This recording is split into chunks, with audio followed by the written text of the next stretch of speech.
Welcome to the 11th hour. I'm Joe. And I'm Gabe. And for this podcast, we kind of have a few running titles. We're not really sure what we're going to title it. Probably something a little bit clickbaity, but what we're kind of wanting to cover here, philosophy versus our esoteric wisdom, materialism versus idealism, logic versus intuition, experts versus grugs.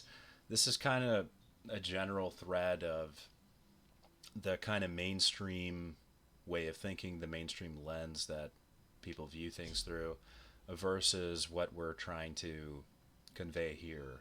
The kind of topics we want to cover, and like, why do you even have to pay attention to this stuff in the first place? Why not just listen to what the mainstream says? Because a lot of the stuff, we say and we're going to say is not very mainstream. Yeah, and for some of the people that watched the first video, you might be wondering, this seems a bit different than what we did before. But the first video, I mean, clearly had more to do with esoteric wisdom, with numerology. But we also see a lot of importance in philosophy and quite a bit of, I guess one way to put it is that when quite a bit of intellectual people have this tendency to look down upon certain topics like numerology or astrology and things of that sort, right? And part of it also just comes down to the way the framing as well as how certain things are appealed to different people. So we kind of want to make content with this video that certainly appeals to people that are interested in philosophy, and then also uh, explain some of these topics in a different way. So, the first kind of topic we wanted to cover is the lens through which the mainstream interprets reality, right? That would be materialism or physicalism, broadly speaking. This would kind of be the predominant view in academia, uh, in the media, in the kind of storytelling that we have in the media, in the education system, and uh, this would kind of be the background to how everybody thinks, at least everybody that was raised in the West. And it's definitely just seen as more of the intellectual thing to have more of a materialistic framework, because people that are more spiritual, I guess, would are kind of viewed as just kind of, I guess, just dumb. And whereas like materialism is just really prevalent within academia and the mainstream sciences for sure. So I think we should really establish a definition for what we mean by materialism or physicalism. And what that is basically the worldview that there is only one substance in the universe, and that is stuff that can be interacted with through physical means, right? So atoms, photons, various fields, and everything that is in reality, is in the universe, can be described in physical terms. So through mathematics and the physical sciences, we can describe every single phenomenon that exists. Uh, and what that means is that any event that you witness, if it's paranormal phenomenon or something like that, there has to be a scientific explanation for this. There has to be a materialist explanation, is what that really means. Um, and I really want to establish, you might be thinking, that there are some obvious problems with that. Perhaps there are some phenomenon you're thinking about that can't be explained in physical terms. Um, and you might think, well, that's kind of ridiculous, right? At least leave a little bit of room for something else other than physics or math. But I want to say that this is the mainstream view, that this is the dominant view in academia, this is the dominant view in the media. We have some statistics up here if you want to check it out on the screen. And the thing is, like, I've definitely been guilty of this at one point in my life when I was more of a hardcore materialist. And when I would hear people say something about their experience, what they saw a ghost, or they had this and that happen, I would just be immediately dismissive of it, and I would just say something like, "Oh, you probably just going a little bit crazy. You probably I would straight up say that. And it is a very rude thing to say in hindsight, but I would just have this very hardcore materialistic framework. And if someone would say something about their personal experience, or I would just kind of say, oh, that's anecdotal. That doesn't really mean much. There's probably something else going on there, and yeah, and this is the reality of so many people, even if they're not as like directly rude about it or whatever. But that's like how a lot of people conceptualize things, where they're just kind of like, well, no, of course, there's no way that could have happened. That's just obviously just they're going crazy. They made that up. And, even if there's multiple people that witness something, it's just they have to have just been crazy, or they're just making it up. Yeah, and it almost can be rude because it's kind of the low hanging fruit of debunking or dunking on people, you know, Right. responding to, it's like a Reddit post or something like that, responding to somebody who doesn't quite think of things in materialist terms, who maybe witnessed something that is to the contrary. And people will dunk on that because it's low hanging fruit, because most of society is going to agree with you, you know. Uh, so, the first kind of major problem that we want to talk about here with physicalism and materialism, we already kind of alluded to it. Uh, that is the hard problem of consciousness. That this is something that exists in philosophy, but also within the material sciences, because there is no material explanation for consciousness. And what we mean by that is phenomenal consciousness, what it is like to be something, right? Because from a materialist framework, uh, everything in the universe is just matter. There's Right. there's no reason to think there's anything it could be like to be a chair, as much as there is a reason to think there's anything to be like you or I, at least in a physicalist understanding of things, because everything's mechanistic. Everything is just chemical reactions and physical processes that can be fully explained by math and science. And there's no reason for there to be anything it's like to be you or I, right? This is a famous uh, problem, or a thought experiment in philosophy. It's called philosophical zombies. And, it's kind of a thought experiment you can do in your head right now. Uh, you know, through a materialist framework, we're essentially we're all just meat zombies, right? I mean, every process in the body is some kind of chemical reaction. There's synapses firing in the brain, the heart's beating, and everything is just mechanistically responding to environmental stimuli, right? I mean, just like a self-driving Tesla driving down the road has sensors and various instruments to make sure it gets from point A to point B, a living thing is just that, but a lot more complex, right? There are a lot more sensors, there's a lot more going on there. But at the end of the day, it's just a machine, right? So you can imagine, if you believe in evolution, you know, everything evolving as an adaptation to stimuli in the environment. Where's the room for an internal experience? Is there a gene for that? Where does that come from, Hmm. right? At which point does that arise? This kind of gets into the topic of emergent consciousness, which is kind of the dominant physicalist explanation for consciousness, that kind of once matter becomes complex enough, uh, it just somehow becomes conscious. It has an internal experience, right? You get all this matter, which we assume doesn't have an internal experience, right? It's just chemicals. It's the body is mostly water. We just assume these things don't have an internal experience, and somehow when you put them together in the right way, that you get an internal experience. You get consciousness, right?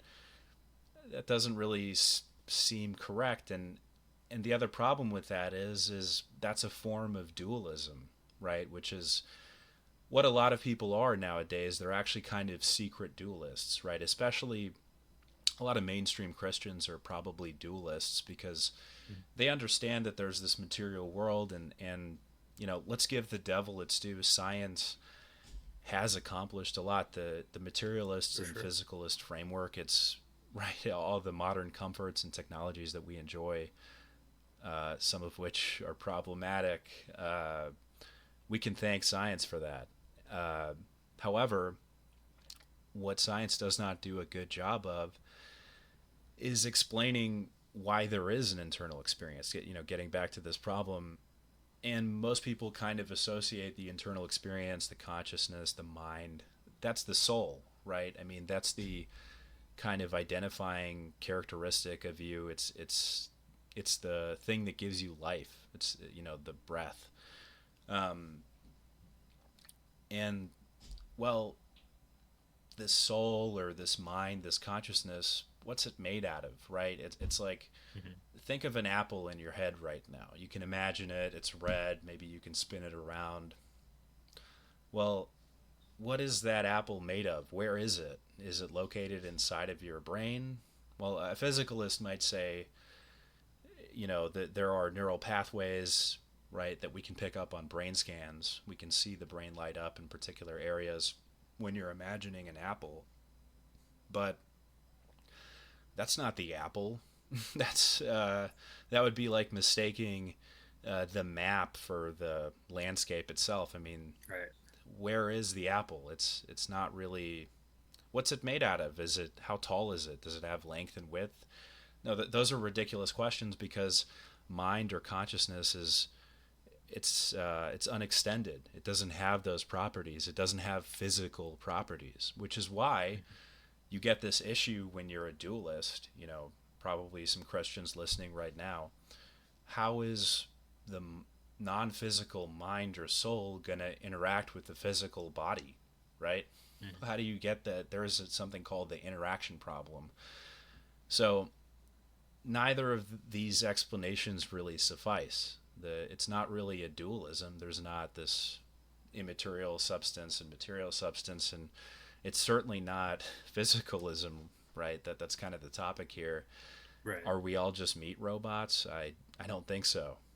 And there's also quite a bit of materialists that will just try and argue that this feeling that we have, this sensation that we have of consciousness, it's actually not real. It's just the product of evolution over time, which is just a really absurd thing to say because we're clearly sensing something, and there's clearly something sensing something, you know. And it is such a hard thing to really describe what it means to be a person because it's just everyone has their own unique experience of these different sensations. Yeah, exactly. And those sensations are what we call qualia. And Mhm. this is another thought experiment you can have. So imagine Mary. She is a scientist, and she was born blind. So she has never seen any colors. However, she is a scientist, and she learns everything there is in the physical sciences about the color red. Right? All of the frequencies and amplitudes, wavelengths, whatever, the color spectrum. She fully and exhaustively explains red in terms of math and physics. Well, one day she's not blind anymore, and she sees the color red. Well, she gains something, right? There's something that can't be Right. captured, some kind of information can't be captured by science, right? And that's qualia. That's your sensations. That's, touch, smell. That's sight. And you can't convey those things in mathematical terms. There's no, way to explain exactly how you see the color red to somebody else. We can explain these things in relative terms. We can all agree that there are regularities in reality. We can all identify the sky is blue, right?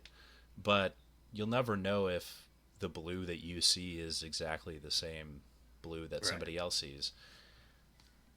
It's a little bit of a factoid.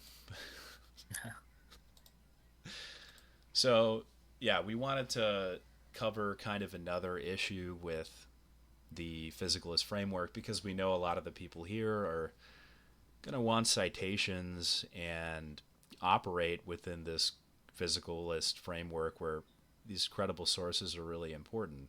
Well, all of that is based on the peer review process of institutions that are made up by people with ideologies. And the ideology that we're covering here, the sort of philosophy of physicalism, that certainly influenced things. Uh, but we also have a couple of other statistics here. Mhm. So the replication crisis is something that mostly affects the soft sciences, the so-called soft sciences. Only 30 to 50% of psychological studies could be replicated. This is through large-scale replication efforts. They take a whole swath of studies, lots of funding, and try to see if we can get the same results again. To see if those studies are valuable in a predictive sense. And there's this Eh, quote that'll go Yeah. around where people will say something like, "Well, science is true whether you believe in it or not." And there's a there's a certain truth to that, but obviously when it comes to this like ideological capture that we have within the institutions, there's going to be various things going on. Obviously some of these people just want to write papers just to get funding, and they'll just put out whatever, and they can appeal to whatever information is trending at that time or something that's like relevant, and then they can just kind of put out a bunch of information, and it really does muddy the water when it comes to academia and the sciences. Yeah, I mean, everybody that's been involved in some kind of internet confrontation and a debate or an argument, something on X or Instagram, TikTok, these various platforms, people cite studies, you know, when it comes to political or even health and fitness related stuff. The person who always wins is the person with the citations. And well, when you look at what those citations, the foundation that they're structured on, the peer review process, it's a pretty flawed thing. Uh, like we were saying earlier, when it comes to psychology, only 30 to 50% of the published studies can be replicated. And this extends to harder sciences. Uh, Here we have a 2011 Bayer Healthcare study. They attempted to reproduce 67 published drug target studies, and get this, only 21% of them could be replicated. So these are drugs that are on the market. I mean, Mhm. uh, when you think about what could be impacting you today, uh, that has to do with this ideological capture, it could be the drugs you're taking. It could be some Right. drug you may have taken, something relatively new within the last few years, maybe untested, some experimental injection perhaps. Uh, so we have another study here where they took 53 studies on oncology, and only 11% could be replicated. This is stuff that's supposed to be saving people's lives. This is the Right. foundation that it's built on. And to relate it to the topic at hand, all of science operates through a physicalist and materialist framework. And so there's no way to quantify the ideological capture exactly. I mean, we're going to go into maybe some sources where you can find outliers, some studies that perhaps exist outside of the boundary of the modern paradigm in science. Mhm. But for the most part, it's all ideologically captured by physicalism. Uh, Everything has to have a mechanistic explanation that can be captured by math and the physical sciences. Um, and I think that it's probably insightful. It's something worth noting that psychology suffers particularly from the replication crisis. I don't think this is purely a political problem. I think that it's because psychology has a lot to do with the study of the mind. And Mhm. this is the thing that is most clearly not physical in this world. Um, so that definitely indicates psychology particularly has a problem. So, we've been talking here a lot about the problems with materialism and the problems with dualism and kind of some alternative ways to think about things that don't involve all of us being meat zombies walking around without conscious inner experience. And one of the ways to look at that is through the lens of idealism. And basically, what idealism is that there is only one substance in the universe. That there's no interaction problem. It doesn't separate your mind from your physical body, but that substance is mind. So that's probably a pretty radical, kooky idea for most people who grew up in a materialist framework. How could everything be mind? How could everything be mentation or uh, basically like a dream, right? When you go to sleep, you may have a dream where there is an entire world out there and perhaps even other people, right? I mean, when you're in the dream, you approach these other people and talk to them as if they're not you. But when you wake up, well, they're all you because they're all figments of your imagination. And if you scale this up to the size of a universe, you can at least conceptually see how that could be possible. And I think this is becoming more appealing to people nowadays with all of these simulation hypothesis people out Right. there, like Elon Musk popularizing that theory. And in a way, it's like a materialist framing of idealism, right? Because you you live in it's actually kind of It's gnostic like in a a lot of ways. sci-fi way of Yeah. looking at the creator because you're basically saying, "Oh yeah, of course there's a creator," but it was like through like a simulation or Yeah, something it's like that. actually a Redditor that coded all of this. The creator, Yeah, exactly. yeah, like it's a tech CEO that's we're in a simulation right now. Right. Yeah, I think it's a weird horseshoe where it appeals to the Rick and Morty type. It's sci-fi, but yeah. So everything is mind, and a specific example of this that you can look at that really is packaged in this materialist language. I think that the author outright says that he wants to appeal to people that think in this sort of rational way. And it's called Analytical Idealism. The author is Bernardo Kastrup. He's an engineer as well as a philosopher. And what his philosophy entails is a form of idealism. Everything is mind. And what that means is your brain, this is kind of a good way of putting it, your brain is basically what your mind looks like on the outside, right? That sounds like it might be a little bit of a cop out, but this analogy that Kastrup uses might clear things up a little bit. So if you think of things through a physicalist framework, we all evolved to respond to stimuli in the outside world, respond to the environment, and over time the fittest survived and various adaptations occurred. And well, going back to the materialist framework, our senses are not a truth seeking mechanism, right? We didn't evolve to do science. And Mhm. what that means is what we see out there is not what's actually out there.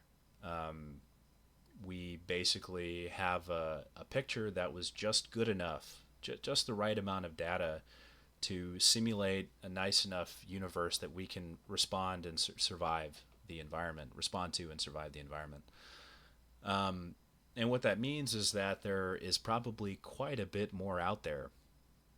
Uh, and, what we see as a brain is just what we can see in physical terms.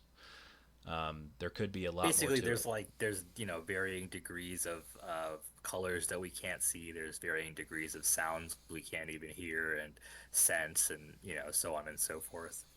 Yeah, it's a good way of putting it. And so the analogy that Kastrup uses is one with an airplane. So if you know anything about airplanes, I don't know that much, but I do know that a plane can be operated without any visibility through the windows. You can safely take off and fly from point A to point B and land a plane only using the control panel. And that is essentially what we have uh, as human beings. We don't have a transparent window into the outside universe. We have basically a set of gauges and various sensors that give us information about the environment as good as it can to let us survive. So in the plane, that would be, the pilot is looking at the various instruments and plotting out his flight. And if we were to say that what we see out there is truly what's out there, that would be like the pilot mistaking the instruments for the sky or the landing strip. It's not quite the same thing. That's really where the analogy comes together. So in Bernardo's conception of the world, the the world is a sort of like a dream, and everybody inside of it is a dissociated part of the dreamer or the mind, or you could even say God. So what that means is that we are all part of one unified mind, and we're in a temporary state of dissociation.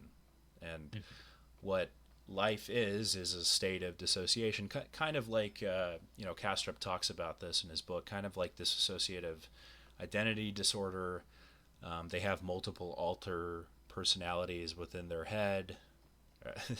There's me using materialist language in their mind, right? See how those two words are interchangeable. Um, Yeah.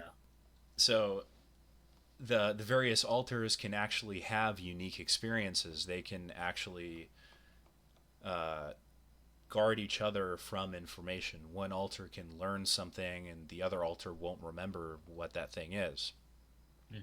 And what how this is applied to analytical idealism is that, well, we are kind of like alters in this dream, and dissociation is what birth and life looks like, and reassociation, or going back to that consciousness of the universe or whatever, that's kind of a new age way to put it, that would be death.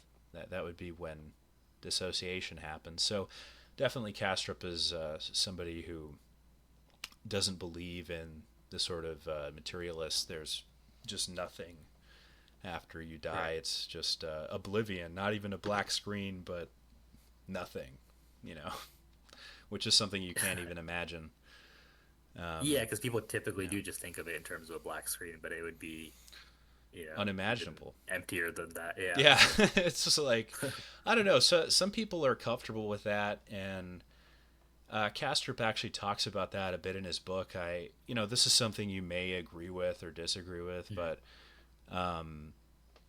there was some kind of comfort when materialism and physicalism. I guess I'm not that familiar with the history, but around the Enlightenment period, when people started to become more empirical, uh, they you know the church and Christianity dominated the kind of worldview in the West, with the promise of paradise or Mhm. eternal damnation and afterlife. And I think I don't want to kind of butcher what Kastrup was saying, but there is a little bit of relief in people when they kind of got the indication that there's just oblivion afterwards, kind of like an eternal rest or something like that. That this is Yeah, it's like actually, almost like the ultimate meditation where you're yeah. just no more suffering, And I, again, I don't want to butcher what Kastrup thinks, but it's kind of like a cope, you know. Yeah. In a way, it's a lot scarier. At least idealism almost certainly lends itself to, it's definitely not just oblivion, but Mhm. it also opens up so many more possibilities, and I think for most people that's actually the scarier thing, A modern atheist, you might run into some that are very nihilistic and death doesn't matter. And yes, it should be nothing. Like, kind of, there's that attitude, but there's also, you know, back when I was an atheist, I had a legitimate fear. I thought it was terrible that there's just nothing. But, it could be equally terrifying that there's perhaps something else and it could be worse than nothing. you know? Yeah, that's the thing. It's hard to really quantify because it could, just be much more difficult, whatever's next, So I guess it varies by person, but then it's also varies by what you think the next life could be. Yeah, so if you've ever heard that the brain is like a tuning mechanism or kind of a filter, maybe it's something that localizes consciousness. I think this is something intuitively a lot of people think about. And, I think that that's a byproduct of a materialist way of thinking, but it's a good intuition and certainly something that analytical idealism is congruent with. You can definitely reconcile those things. And I think Kastrup It, would, it definitely is. yeah. Yeah, it definitely is a product of materialist thinking because we wouldn't be thinking of things in terms of machines or as an devices, as an but antenna. Yeah, it's a like good it's analogy. Yeah. yeah, and it probably is something close to the truth. It Right. makes more sense than we're just robots with nothing. I don't know. Yeah. Uh, yeah, so that's our alternative to materialism there. Something we wanted to cover as well is kind of attacking the very way of thinking that is Also, I associated kind with of want to make a materialism. point at the start Oh yeah. where, others might be thinking this as well about like the absurdity of how we're trying to logically discuss how the distinction between intuition and logic versus Yeah. logic, whereas people that are like genuine mystics or something like that who are just very much ordered towards intuition would just see this as such an absurd thing that we're trying to logically break down why intuition is a good thing and just the distinction between them. So yeah. Yeah, and I think that that's something those two spheres can come together. I don't think those things have to be contradictory or Right. mutually exclusive. And we actually have some examples here of those two things coming together. This very, pre-logical gut feeling, unconscious, the sort of pattern recognizing. It's quick. It's not reasoning, right? It happens before you're reasoning something out. Intuition, combining that with logic, mathematics, sort of slow thinking, analyzing things from a scientific framework. When those two things come together, we get some pretty spectacular people, right? We have uh, Srinivasa Ramanujan, and he was a mathematical prodigy, and a lot of his formulas and equations reportedly came to him in a dream dispensed by Right.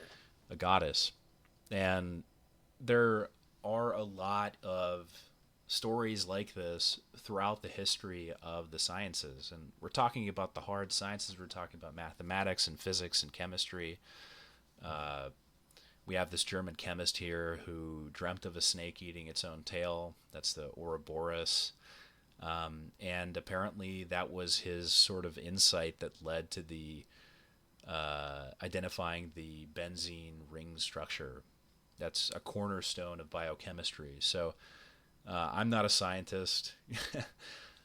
However, if you just Google it, there's countless examples of physicists and Right. chemists, various professionals in the sciences that got their theories through visualization, through dreams. They came in flashes, right? Nikola Tesla claimed that whole blueprints came to him in visions after entering a trance like state. So these are all, practices that tap into another world, right? It's the Akashic records or something like that.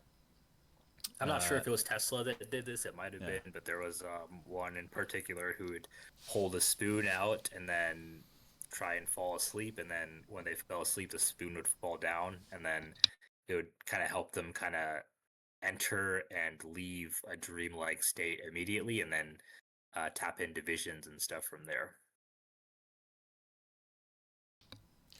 Okay, so we thought that that kind of neatly tied into a little meme here. Whether you've seen it or not, it has been pretty popular throughout the years.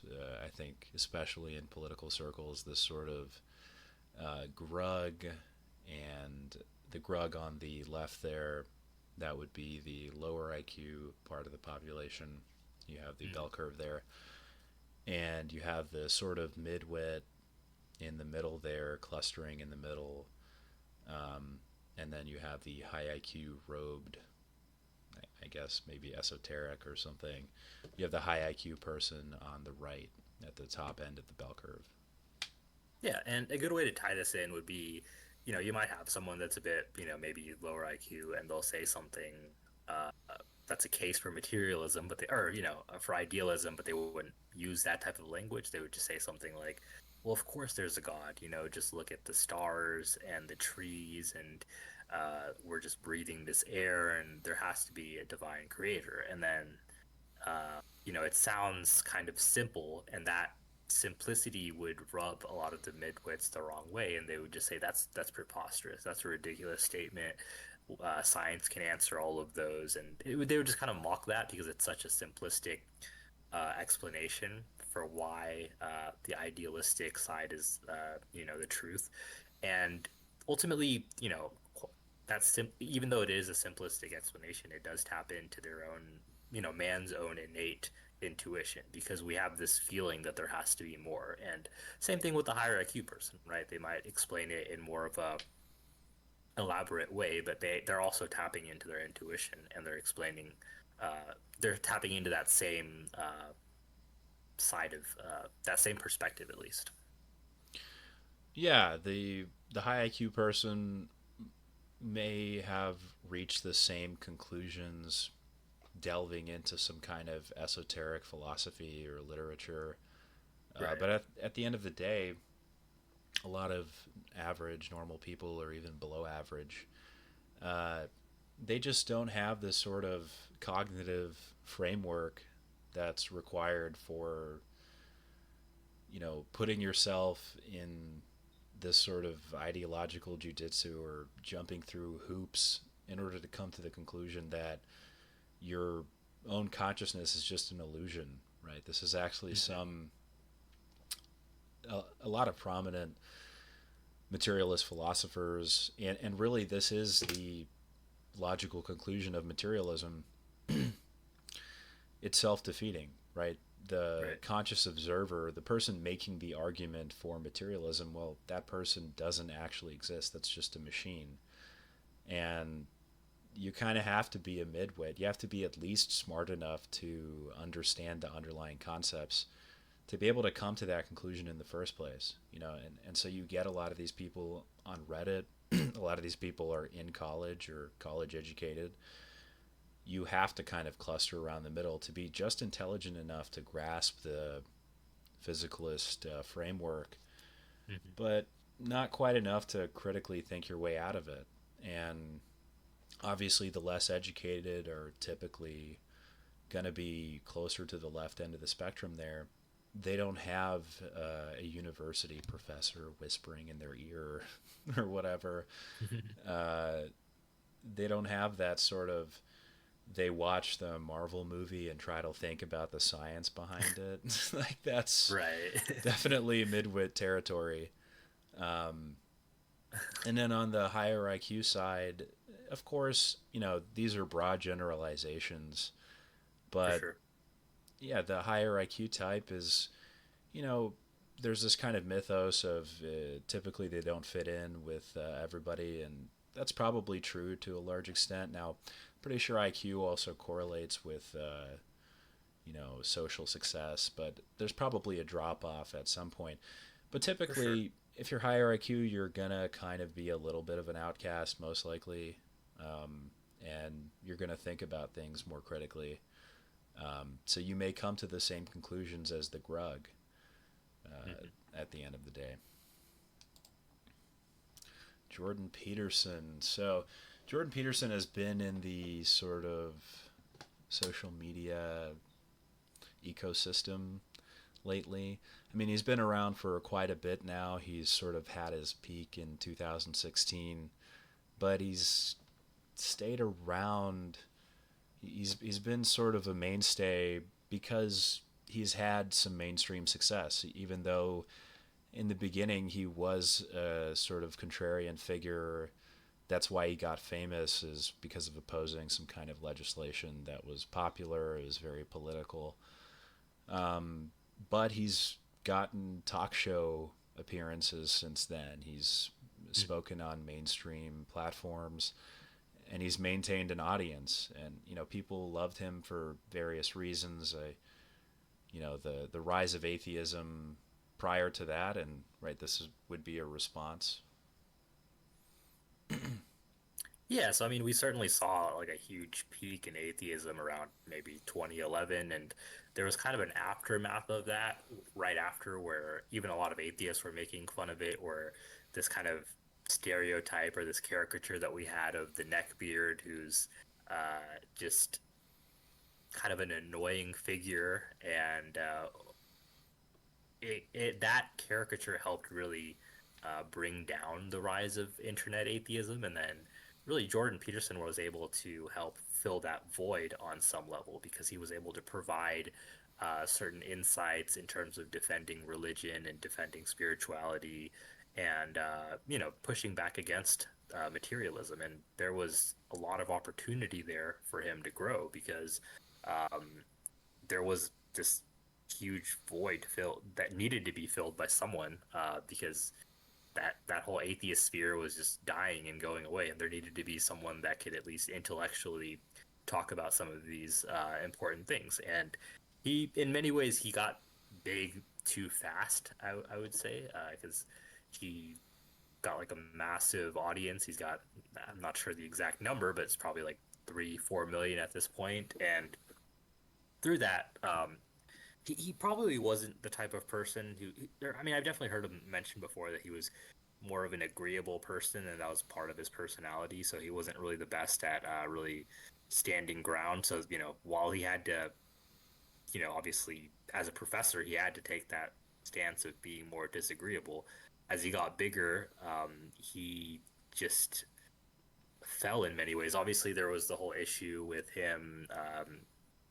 He had to do drugs, or unfortunately, because I think his wife had cancer, and he ended up taking benzos, and there was some unusual things going on with him being in a Russian dungeon or something like that. I don't know if you know more about that, Gabe, about where that might have been. But yeah, so there's a lot of unusual things going on. I remember one video where he was arguing that um, he stayed up for several days or something like that, and there was clearly a lot of unusual things going on with him, and you could even see it within his face, where um, he had more of like a gentleness and a kindness in his eyes and his facial features and his expression. And then over time, especially after he came off the drugs, he just kind of became a bit more erratic, and he just seems a little bit more irrational and not the calm, collected person that he was before. He just is constantly high cortisol spiked throughout the day. Right. And yeah, I mean, it is a very unfortunate thing, but especially with his recent,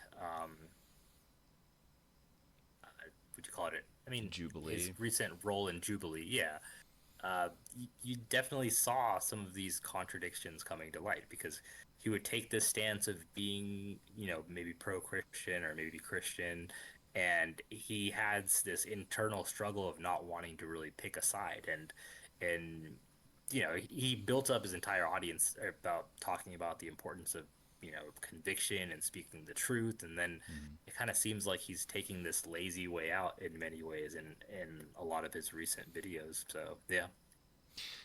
Yeah, and that really, that's kind of why he's been more viral lately here around the release of our podcast. He appeared on Jubilee, and he couldn't answer a pretty simple question, and that's whether he's a Christian or not. And this definitely goes back to what was Peterson a response to? Like, why did he ascend in the first place? And I do think that, like we said earlier, there was an ascendancy of atheism, around the early 2010s, and that did leave a hole in a lot of people's hearts, right? Because of materialism, in a sense, atheism, the suggestion that there is no God, and I think that usually that's followed with physicalism. Uh, and at the end of the day, if all there is physical stuff, well, the only thing to do is just to feel good because that's the best possible physical state to be in. There's no reason to do anything else. It kind of lends itself to utilitarianism, which I think that that's something that Peterson pretty prominently opposed. But the problem with Peterson is that, yeah, he provided an answer and he certainly brought attention to Christianity, but he explained it all purely within the terms of a material science, which is psychology. He, you know, appealed He was to also the big into archetypes and talking about Carl Jung and stuff. So it was kind of hazy at times whether he did have like a. And I do think on some level he does seem to have some spiritual views, but he doesn't really want to express it as much. But he yeah. certainly does have Carl Jung as an influence.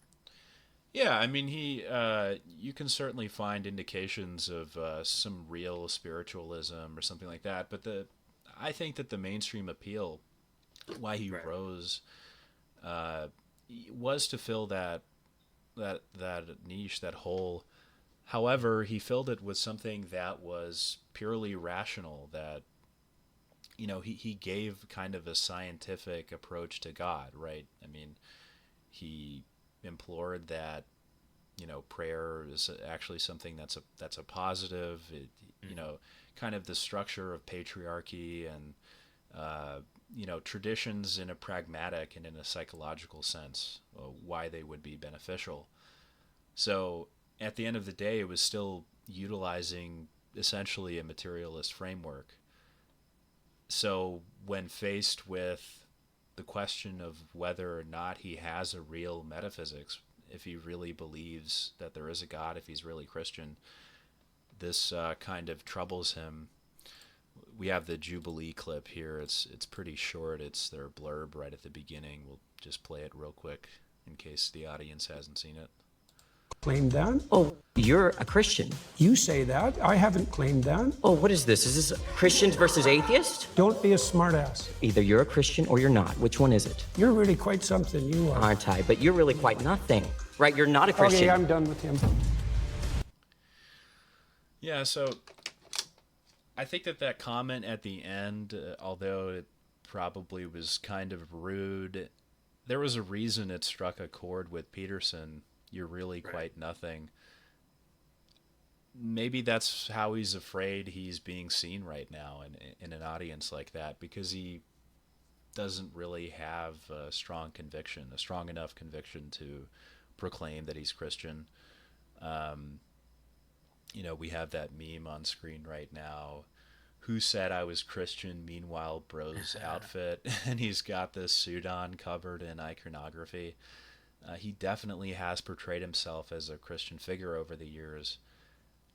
He has However, this yeah, evasive way of responding to questions where he'll just say something like, well, it depends on what you mean by truth. It depends on what you mean by God. And, yeah, that type of wishy-washy way of thinking, it's in it's many become a ways, trope. and it seems like it's a part of what he's been criticizing since 2016, where he criticizes postmodernism and he criticizes like people that are overly deconstructive, and that's what seems like he's doing right now. Right. Yeah, he's definitely partaking in a bit of deconstruction. You know, you Mm.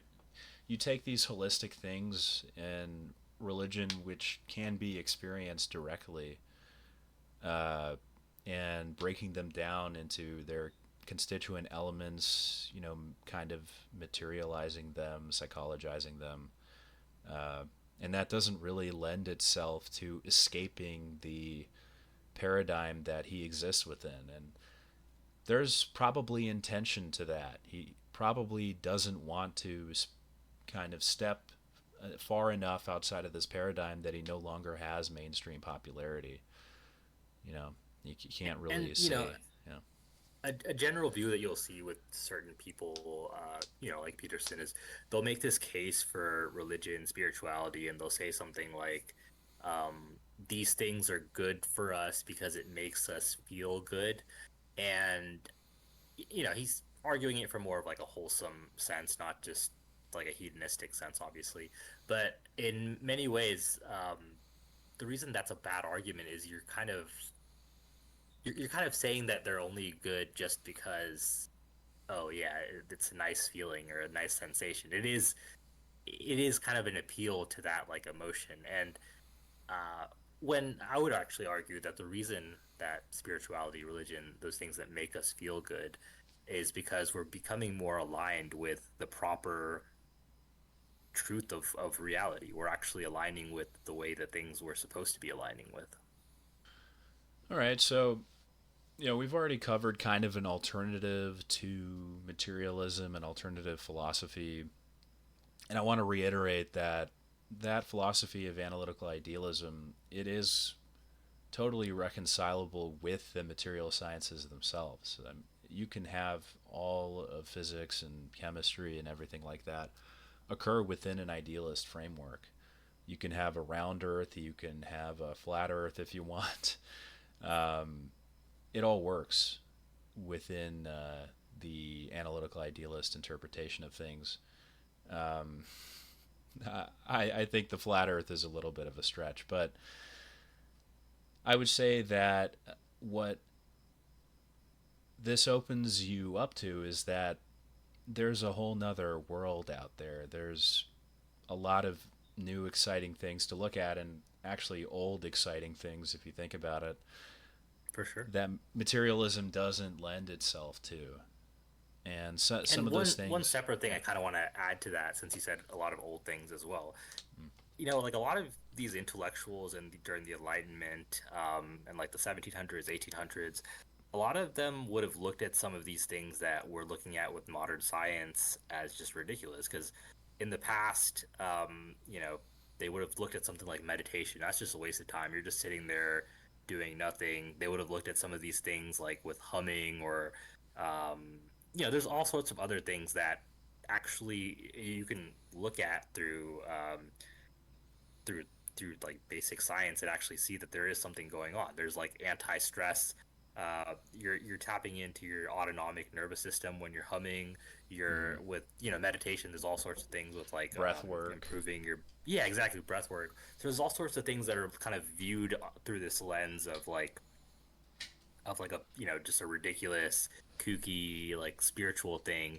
But then now with modern science we see that there is actually something going on there, and in many ways we're kind of stripping away the spirituality from it, and you'll see so many of these kind of like atheist thinkers like Sam Harris promoting meditation, even though this is something that was always like a spiritual component to reality, and it wasn't something that was just done for productivity or whatever. Yeah, exactly. It's kind of what we're doing here. I mean, you take ancient wisdom or philosophy and you kind of got to repackage it in this sort of rationalist, materialist framework in order to convey it to people. Uh, but there are practices and traditions that cultures have had for thousands of years. Like you said, we're only finding out now that they actually work through, some empirical measurement in a study. But people already knew this, right? Right.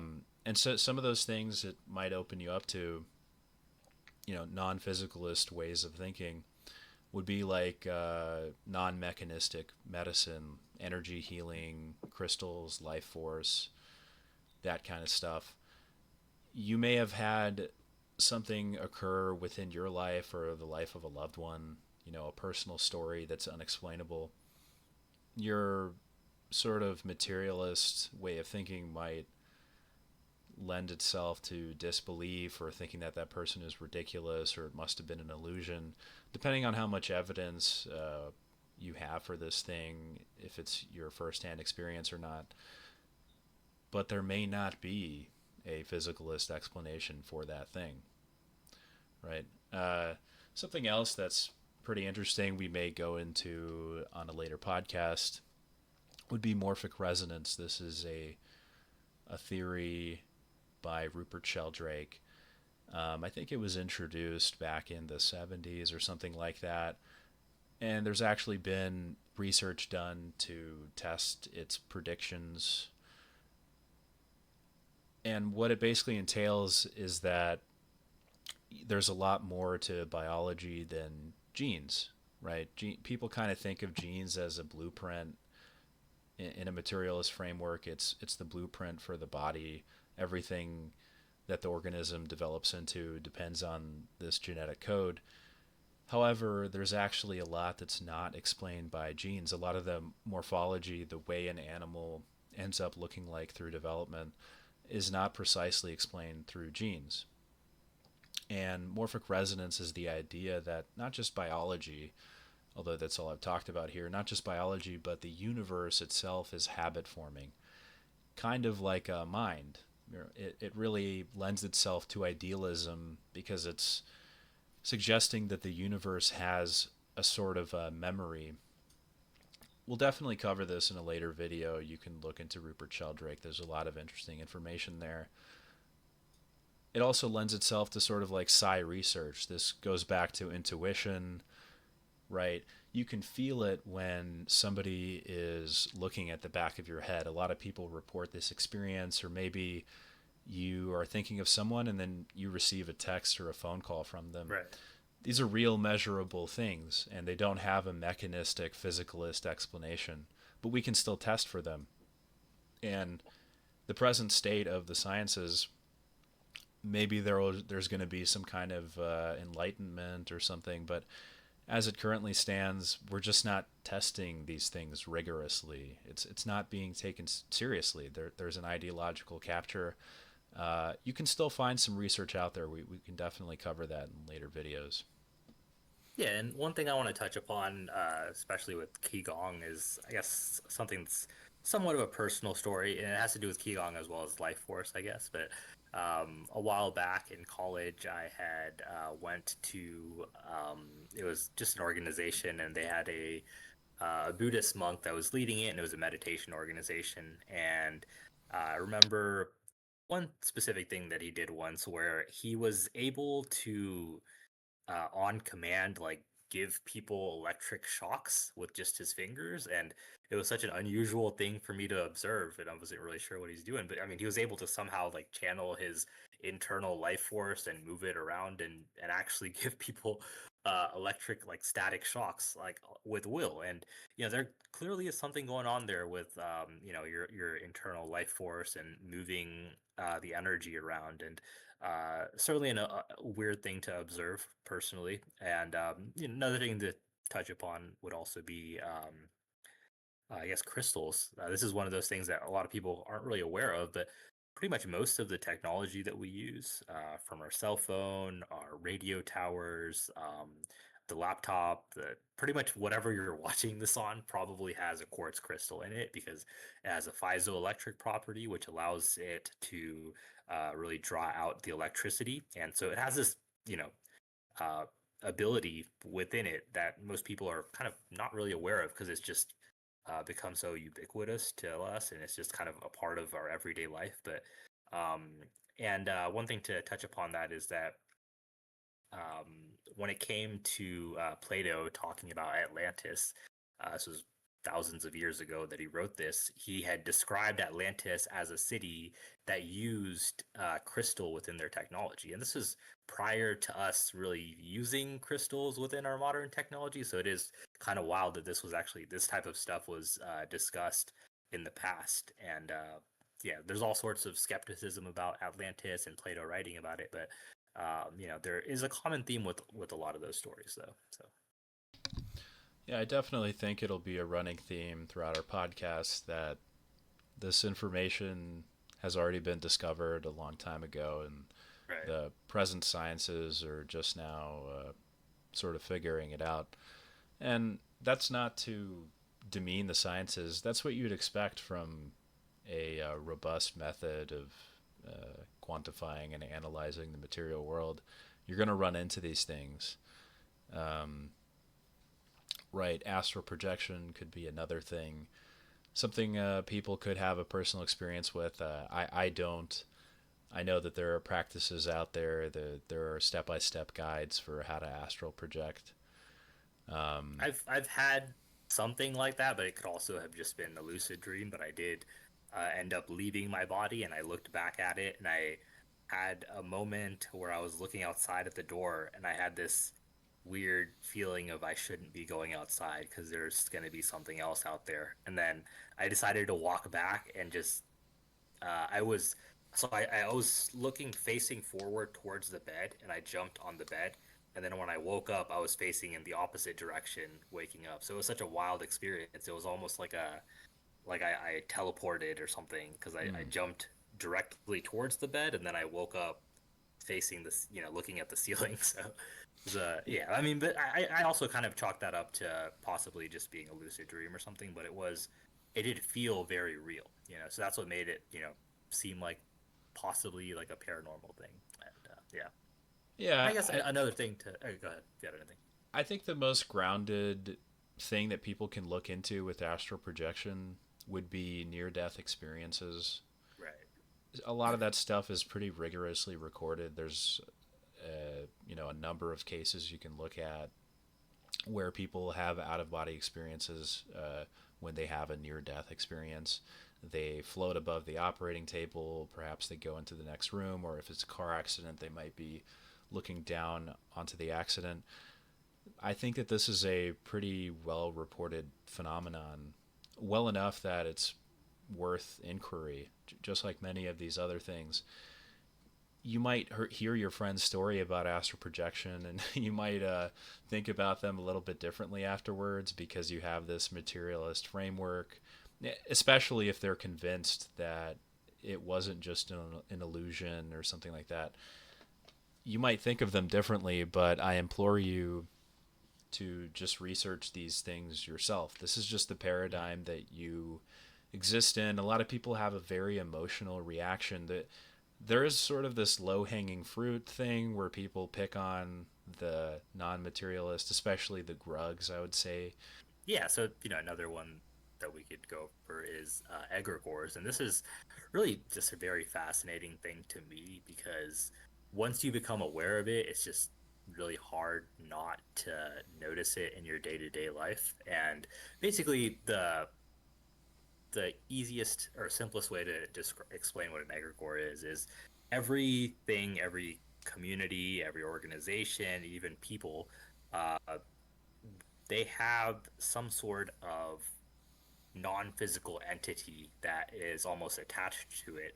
And in many ways, these things can become, it's almost similar to a tulpa with the, I guess, the Eastern thought. They had the tulpa was where our thought forms would create a literal being. And in that same regard, when you create a community, when you create an organization, when you have certain people that become almost larger than life, they end up having a tulpa behind them. And basically, what I mean by that is these things can become incredibly polarizing.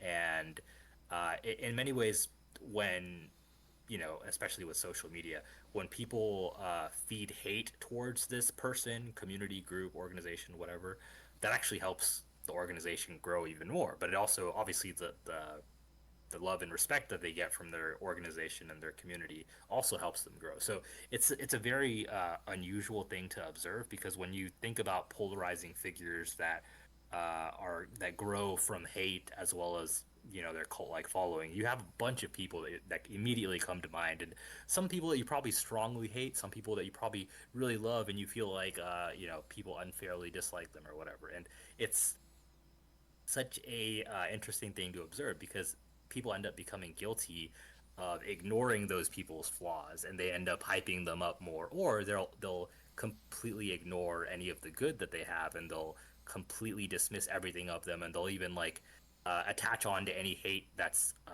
maybe like unjust hate, and they'll spread maybe like rumors and gossip and stuff because it's they like to feed into it. They enjoy almost constantly hating on the group, organization, people, whatever. Yeah, and that really ties into the whole grug thing. There's a grug understanding of get protecting your energy. This is a sort of new age idea, Yeah. aura, right? Protecting your energy from the bad thoughts or the bad communities or something like that.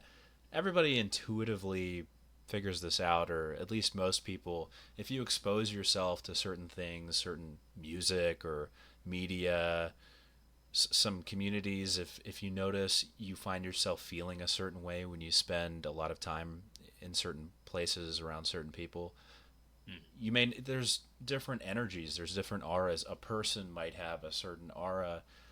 We communicate so naturally in this language. Everybody gets what you mean by the vibe is off. Someone's vibe is off, or someone has a really good vibe, good vibes, or good aura. These are all intuitions that many of us share, whether we're grugs or on the high IQ tier or everywhere in between. We use this language pretty frequently. And I think there's a lot more to it than just, a way to communicate a set of sort of psychological cues, patterns that we all recognize. I think that there's a lot more to it than that, right? That there really is something that is aura. Things do have vibes, right? You talk about good vibrations, things like that. Right. There is And I something think to that. within the Heart Math Institute, they have a lot of interesting data that they've used. But one thing has to do with how the heart specifically has, I think it actually has a bigger energetic field than the brain, but the heart has almost I think a 6 feet energetic field. So it's almost like anyone within that field, you would kind of feel them entering your personal space. And that makes sense because you do have this sensation of just feeling off when people are within that personal space. And even if they're just behind you or whatever, sometimes you'll just feel something, right? Yeah. And, when you're, leaving a hate comment on some video of a person you dislike, or you're sending love to somebody you really like, maybe there really is an energy transfer going on there. Those Right. people do happen to have a lot of influence, gain a lot of power. The most polarizing figures that exist today are also coincidentally, the most powerful. So Right. perhaps there is some vibe shift or energy transfer, something like that going on there. Yeah, and I think quite a bit of people that are like they enjoy hating on different people or organizations, whatever. They don't realize that they're actually giving those people even more energy by putting more attention towards them. Right. That is another sort of colloquialism, an energy vampire, somebody who just Yeah, spends yeah, all of their time hating. You can feel the vibe go down. There's a palpable energy. All of these things, they're used in common parlance. We talk about them all the time, whatever class you happen to belong to. And perhaps there's something to it, more than just just a useful term or something like that. right. All right, is there anything else? This is a pretty free form slide. Nothing else that I need to add. No. All right, dope. uh do you want to here, let's do like a sign off thing. Yeah. Well, I know we droned on there for quite a bit. We kind of wanted to be a little more freeform here, get a little more natural at podcasting. We're obviously new to this, Mhm. but we are going to be signing off now. Expect more content kind of in this line of thinking. Perhaps we'll do like an episode 2, 3, something like that in this series. Cool. Hope you guys enjoyed. Thank you.